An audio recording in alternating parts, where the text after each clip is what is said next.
Hi, it's Mary Brenda once again. As you can see in today's episode, we are going to be making whipping cream frosting.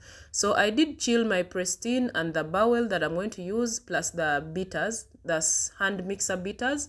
Yes, so that is what I'm going to be doing. As you can see, it has a little bit of ice. I prefer mine that way. For me, I discovered that when it has a bit of ice, it forms whipping cream that is very, very stable. I know most people would use powder, but here in my country, it's a little bit hard to get the powdered one. So the trick is let it be chilled, like a little ice in it. It will come out stable when you put it on cake, and very nice actually. Even when you put it to set, it sets perfectly well. It doesn't disturb you when you're transporting it. So there I started whisking at a high speed. So whisk it to get the consistency that is pliable to cake. And before you get that consistency, at this point, add in your flavor and color if you're going to color the whipping cream. But mind you, do not add in powdered color. It will break it up. It cracks. So it goes best with gel color. Do not use powdered color. So at this point, if you don't add in the color, then do not bother adding in, because once you're finished mixing and you've gotten the consistency, it will be very hard for the color to stabilize. So it will crack. When you apply it on the cake, it cracks, and you wouldn't want that. So here I continued whisking. Whipping cream is usually preferred over other types of icing because it's not really sweet. It's actually not sweet. It's a healthier version, yes. Goes well with cakes as long as you've mixed it right. So here, continue mixing until you get the consistency that you are looking for. So for me, what I'm aiming at, I want it to form. When I lift that mixer up, it should have a sharp peak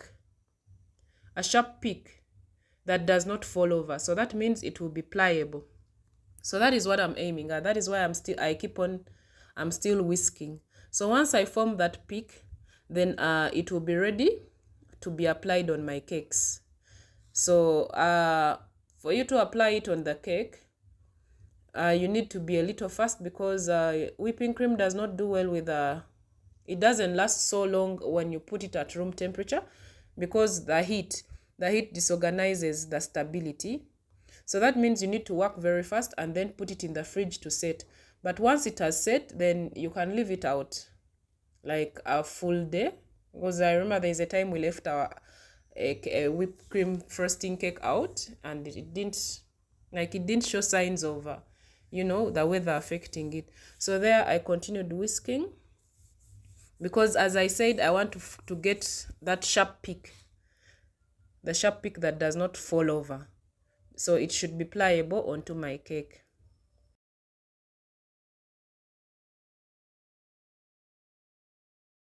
So right there, that is the peak that I'm talking about. So as you can see, it is now ready to be applied on the cake. So as I said, work at a very fast speed, apply on your cake, put it in the fridge to set, and I mean the fridge, not the freezer. Put it in the fridge to set, and then you are good to go.